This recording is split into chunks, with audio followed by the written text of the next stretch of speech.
This lecture is brought to you by CNCB Academy of Science and Technology.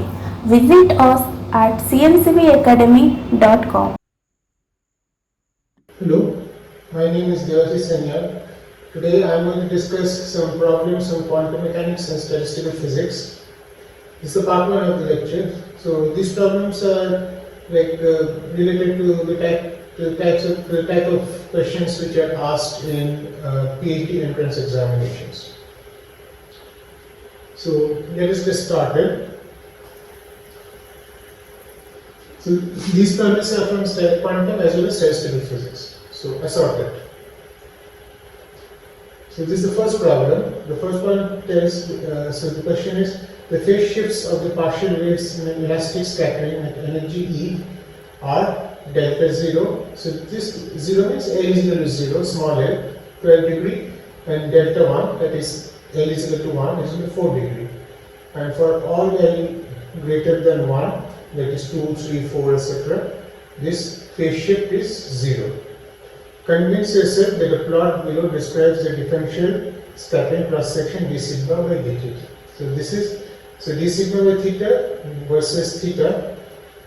So the plot is somewhat like this. This you have to conclude from the data that is given here. So we have already done this when I was discussing scattering. The scattering process, quantum mechanical scattering. So F theta is summation L. So L are the partial waves. They correspond to angular momentum. So 2L plus 1 AL PL cos theta. The L is e to the I delta L sin delta L by K. So AL contains the information about phase shift. And so when delta L is 0, then AL is 0. So my F theta in the current problem is of this nature. So it is A0, P0 cos theta, L is equal to 0 here, and then for L is equal to 1, it will be 3 A1, P1 cos theta. So this comes out to be A0, because P0 cos theta is 1 and P1 cos theta is cos theta. So this is my F theta. And we know what is d sigma d theta. D sigma d theta is F theta modulus square. So F theta we know, from here we can calculate what is F theta star. So F theta star will be A0 star plus 3 A1 star cos theta, where A0 is given. So delta 0 is given and delta 1 is given. So from there you can calculate delta A0 and A1. So you just have to do this calculate. You don't have to put in the values also. So just do F theta modulus square and you should get this answer. Okay, just check yourself. I have not put the values here for delta 0 or delta 1. I have not put the values. And K square is the wave vector, incident wave vector. Just check this, and from this relation, convince yourself that this should be the nature of the curve of d sigma d theta versus theta. We go to the next problem. Again, this is quantum mechanics. A red line in the emission spectra of cadmium corresponds to a transition line from 1d2 to 1p1. So these are spectroscopic notations. One is the multiplicity. That is, there is only one D and there is only one P. So in the presence of a weak magnetic field, this spectral line is split into 3 lines, justified. So this is my initial transition. So D has only one value because here the spin state is 0. Here also the spin state is 0. But D corresponds to angular momentum of L is equal to 2. So there are actually 5 states of magnetic quantum number, from m is equal to 2 to m is equal to minus 2. So this is a problem on Zeeman effect. So when magnetic field is not there, all these 5 states are degenerate. They have the same value. Here also the same thing. When then so here P corresponds to L is equal to 1. So there are 3 states from N is equal to 1 to minus 1. Now when the magnetic field is applied, then this degeneracy is broken. So here you have 5 states, and here you have, so one state becomes 5. So the degeneracy is broken. So here we have 3. So what happens is this. So this is an interaction Hamiltonian. So the magnetic field is in a z direction. So it is the interaction Hamiltonian is mu dot b.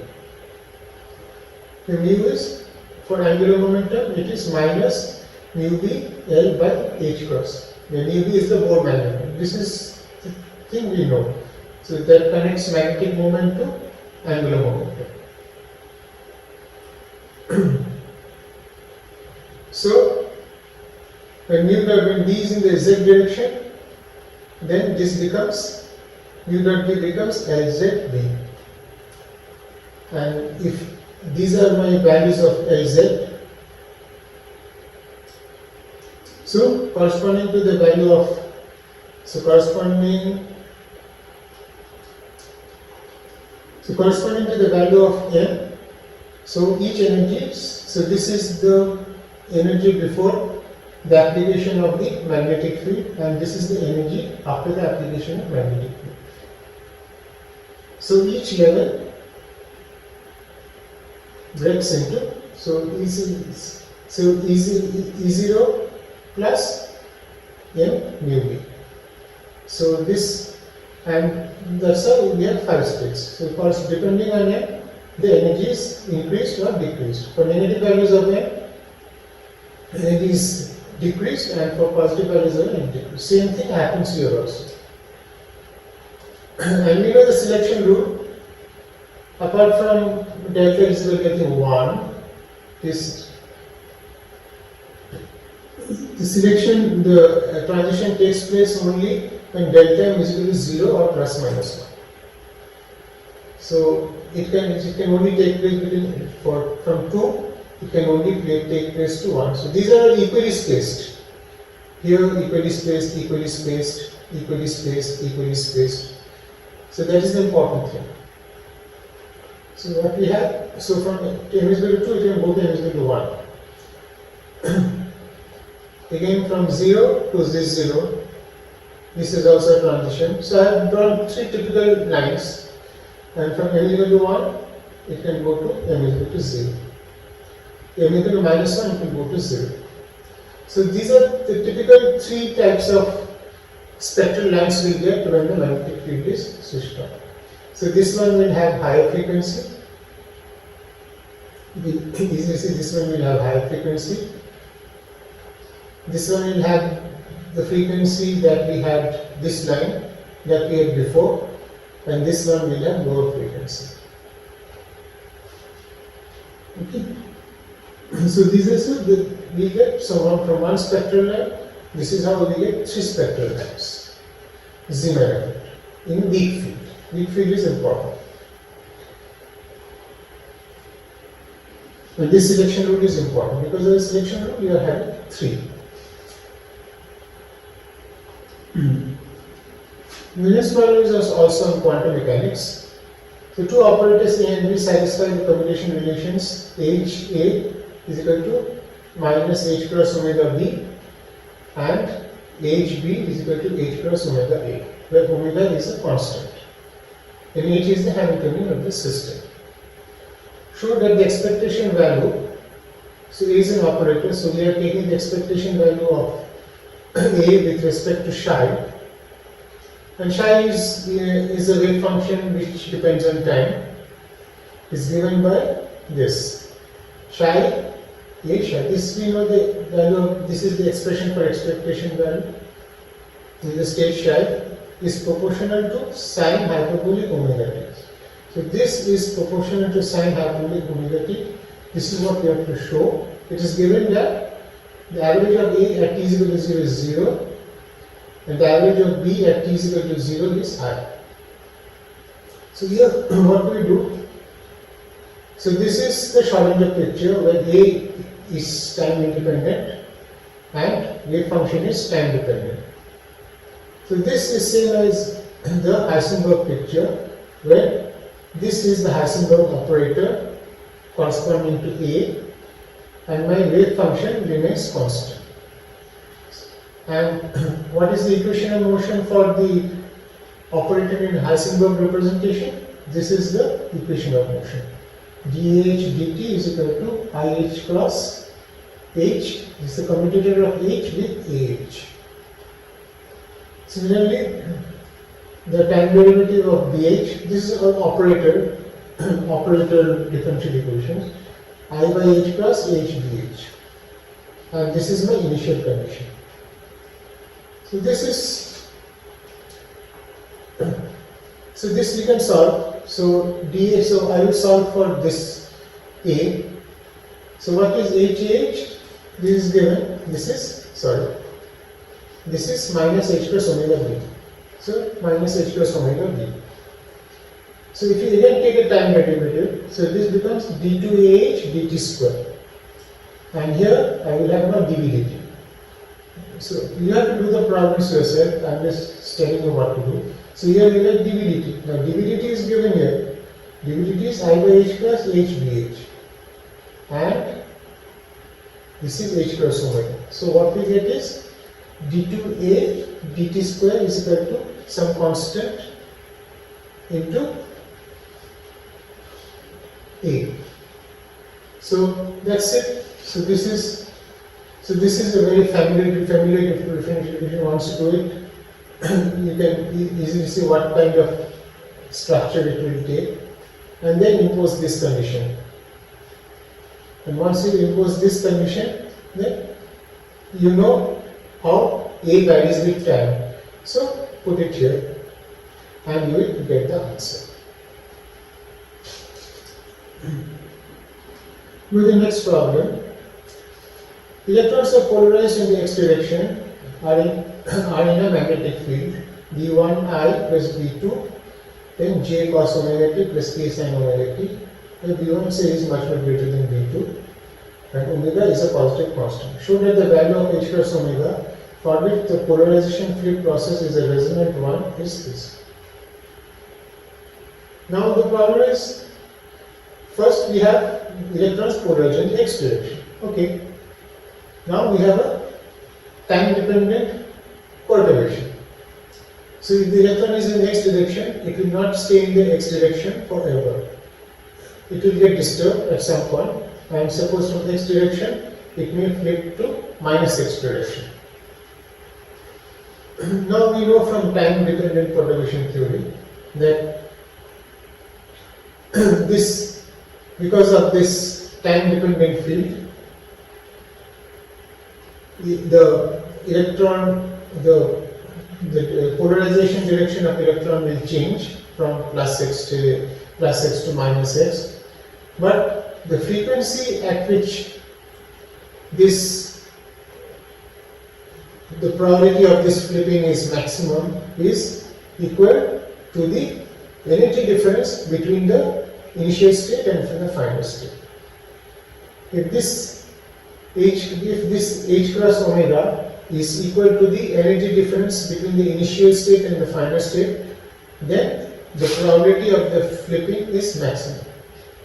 If that is not so, then also there is a chance of flipping from positive x to negative x, but the probability is substantially reduced. That's why it's called the resonant condition. That is, this H cross omega should be equal to the energy difference between the initial state and the final state. So, and you can see here that the magnetic field is precessing about the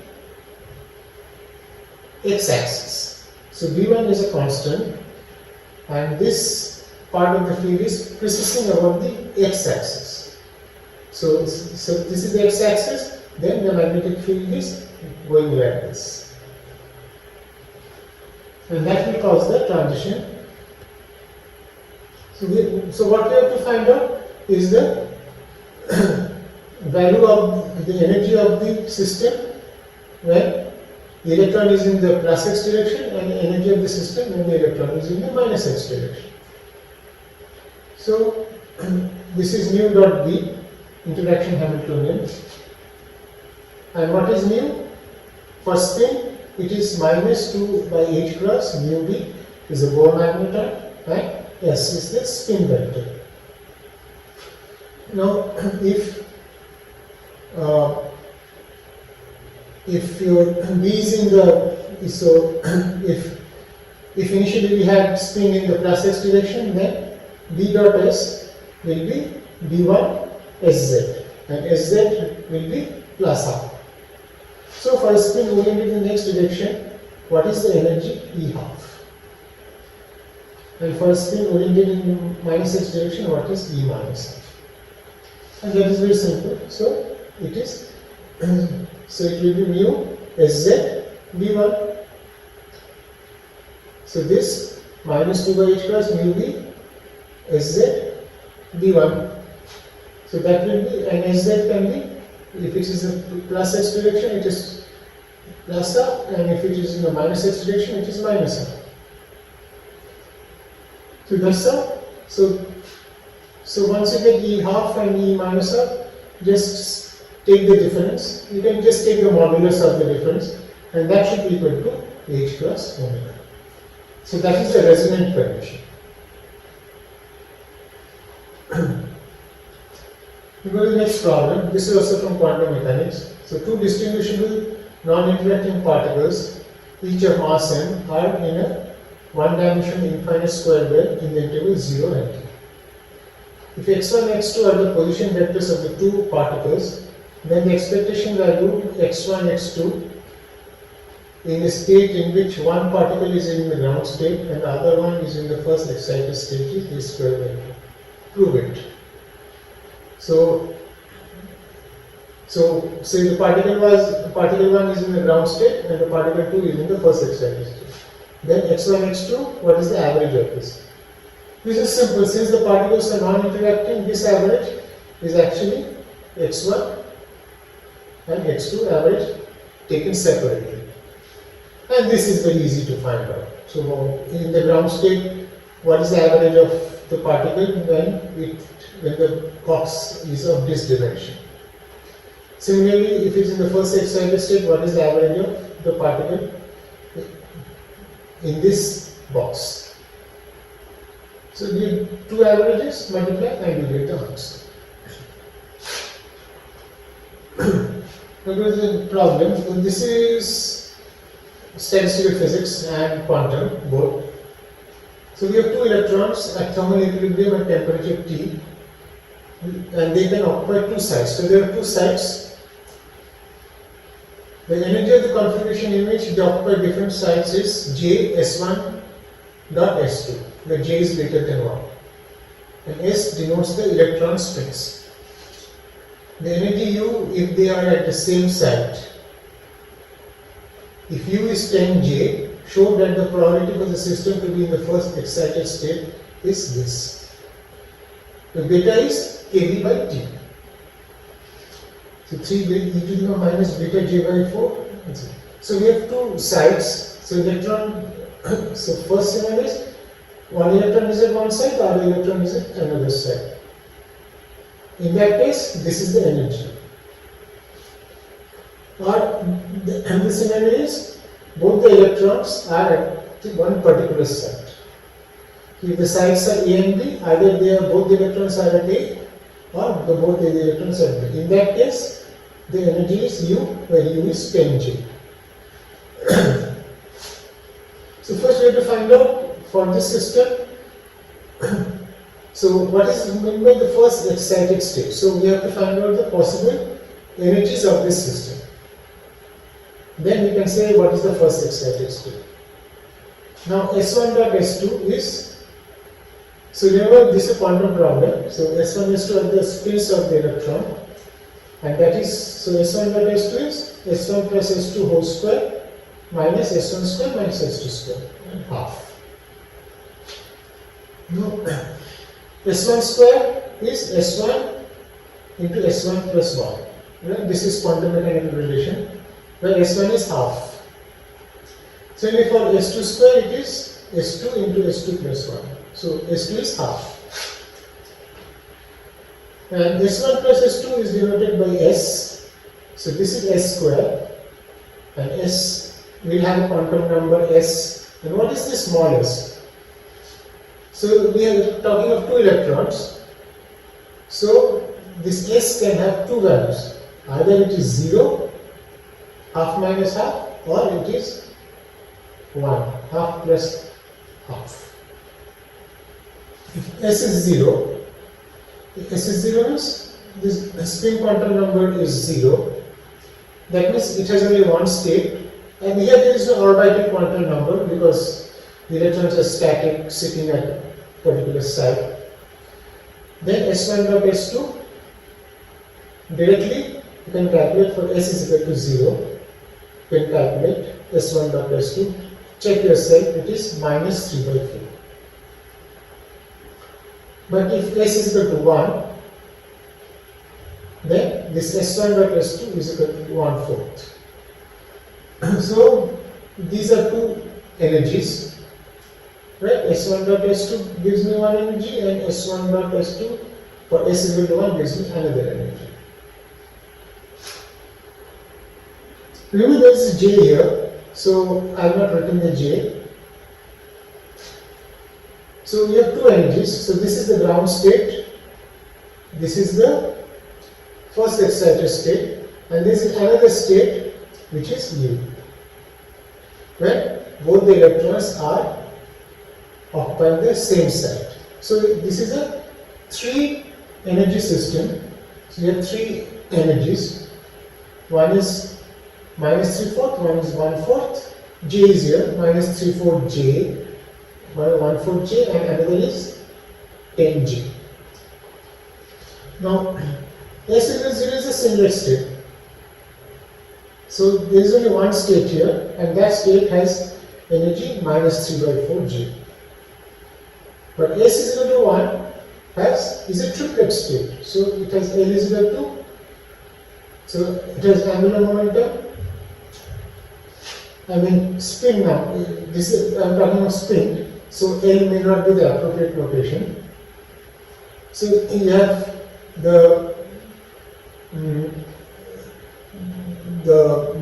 this is the total spin quantum number, and this is the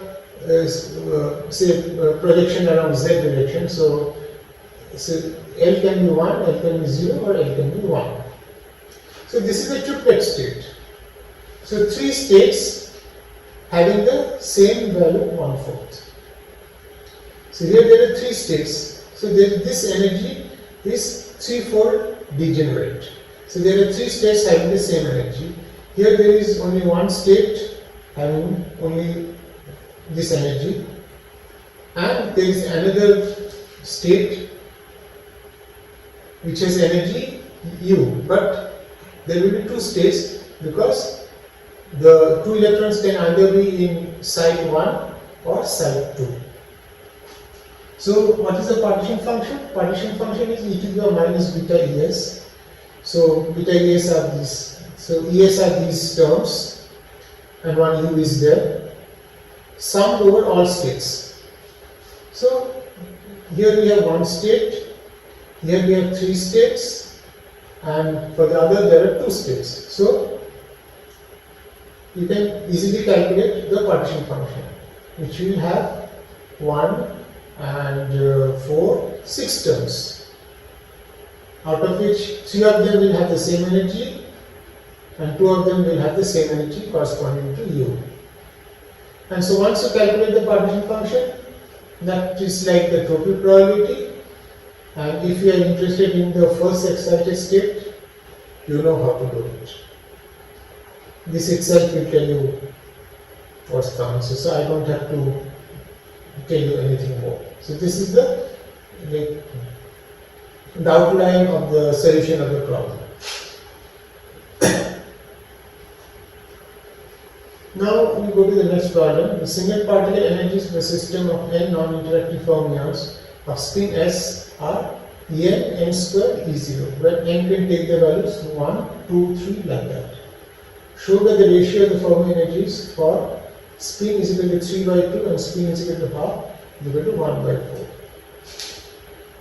Now spin is equal to 3 by 2 has a degeneracy of 4. 3 by 2 into 2 plus 1, that is 4 of these spins can be in the same energy level. And for S is equal to 1, we know 2 of these spins can be in the same energy level, plus minus. And here it will be plus 3 by 2, plus half, minus 3 by 2. So for the Fermi energy, you have to fill up the energy levels starting from the bottom. So in each energy level will contain 4 such particles. So I am summing over n. So n will be 1 to some n max. So what is n max? N max, that is 4 times n max should be equal to the total number of particles. That is, I have to sum over n max number of states. That's why 1 to n max. And for each such state, the energy is given by, for each such energy level, the energy is given by n square E naught. So we have to do the sum. The n max is n by 4. So this is simple. So you have to sum over the square of natural numbers. If you remember the formula, it's fine. Otherwise, look up some book or internet. And for S is equal to half, each level will contain 2 such particles. So we will sum from n is equal to 1 to n max. In this case, 2 times n max will be n. So n max will be n by 2. So 1 to n max, n square is 0. Same kind of sum, only the n max is changing. And while doing this formula, always remember n is much greater than 1. So n plus 2 or n plus 3 is equal to n, or n plus 1 is equal to n. So if you use such approximations, you are going to get this answer. We go to similar problem. The energy levels available to each electron in a system of n non-interacting electrons are En is equal to n E0, where n cannot take the values 0, 1, 2 like that. A magnetic field which does not affect the energy spectrum but completely polarizes the electron spins is applied to the system. So the magnetic field, this is a hypothetical problem. So the magnetic field is applied, so nothing happens to these energy levels. Only the electrons are getting polarized. That is, electrons are flipping in the direction of the magnetic field. So the change in the ground state of the energy of the system is n square by 4 E naught. You have to show this. So initially, in each level, electron was ground state up, down. Next level, up, down. So after the field switched on, this up, down was not possible. So all the electrons became up. So in each level, there will be only one electron up. Next level, there will be one electron up. So like that it will be. So this is at the beginning without a magnetic field. So each electron, each level is having 2 electrons. Okay, so how many such levels we have to add up? Again, 2n max is equal to n, or n max is n by 2. But here I am starting from n is equal to 0. So here it will be n max minus 1. So that will give us n max number of levels. And we are summing from n is equal to 0 to this. So this is a sum over natural numbers. This also we know the answer. Do this. And when the magnetic field is switched on, the ground state becomes. So how many levels are there? Now n max will be n. So each level will contain only one electron. So n max will be n. So n is equal to 0 to n max minus 1. N is 0. And again, we know this sum. Do this, and while doing the problem, always remember n is much more greater than 1. So n plus 1 is equal to 1, n plus 2 is equal to n plus 1 is equal to n, n plus 2 is equal to n, like that. And we should get this answer. The next problem is the value of a square x in the state phi is h bar square. Show. And what is this phi? So we have to show that the value of a square x average in the state phi is h bar square. And what is given about this ket, phi ket? That phi ket is an eigenket of L square and gives us the value 6 h bar square. And it is also eigenket of Lz, which gives us 2 h bar. So if you measure Lz for this state, you will get 2 h bar, and if you measure L square for this state, you will get 6 h bar square. Now we know that L square is equal to L square x plus L square y plus L square z. So the average is over this state is L square is equal to L square x plus L square y plus L square z. L square we know, this is the value. Lz if we know L square z. So this is also the eigenket for L square z. So what is remaining is L square x and L square y. Now z is symmetrically placed above x and y. So these two will have the same average. So L square x average should be equal to L square y average. Just put these values and you should get this value. We'll go to the last problem of today. Two energy levels are there.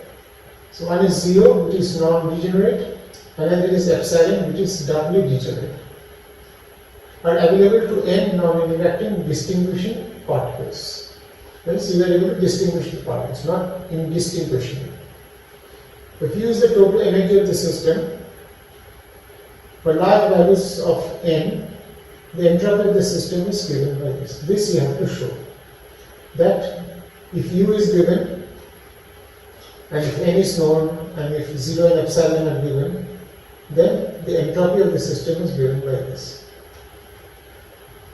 Now we know that the entropy of the system is given by kB, ln, omega, where omega is the number of microstates. So these microstates are equally probable.